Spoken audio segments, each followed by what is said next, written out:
I'm Bertrand Piccard, and when I made the first flight non-stop in a balloon around the world in 1999, I realized that all our success was depending on the quantity of liquid gas, mainly fuel, we had on board. And after that flight I thought, okay, the next adventure should be around the world, but with no fuel at all, only on solar power, with an airplane able to fly day and night.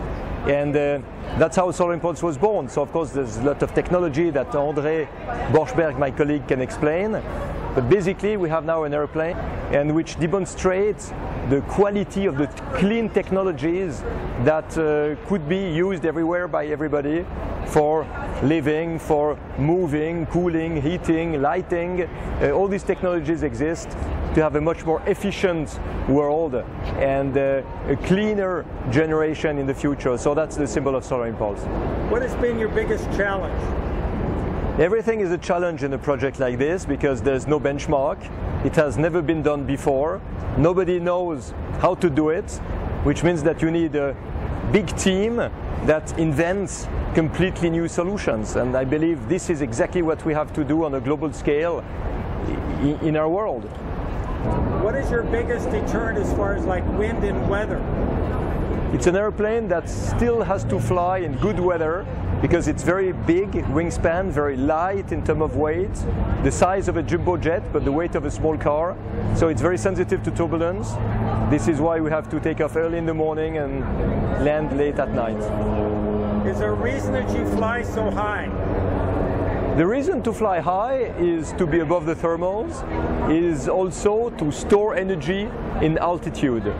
When we climb, then at the end of the day we have about 4 to 5 hours of free energy to go down back to 5,000 feet. And then we switch on the batteries and we can continue the flight until the next sunrise and continue the next day. Do you find the panels are more efficient at altitude? Now the panels are a little bit more efficient at altitude, but it's not what really matters. The bottleneck for a project like this is the storage. It's the batteries.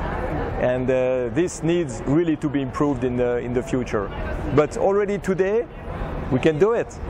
Of course, with better batteries, André and I, we could be both in the cockpit, and instead of being obliged to land to change the pilot when the pilot is too tired. Your second generation is already on the drawing board of this aircraft. How will it change? Bigger wingspan, more payload, bigger cockpit, so the pilot can lie down, and toilets inside, and an autopilot to have the pilot being able to rest for maybe 20 minutes at a time. On this aircraft here, how do you take care of leg cramps on your long-distance flights? Well, you need to do a lot of exercise. André uses yoga, I use a lot of self-hypnosis, which actually was born in Phoenix. Techniques launched by Milton Erickson in Phoenix in the 60s and 70s. So very efficient techniques, and yeah, I don't have any cramps when I fly. Thank you very much.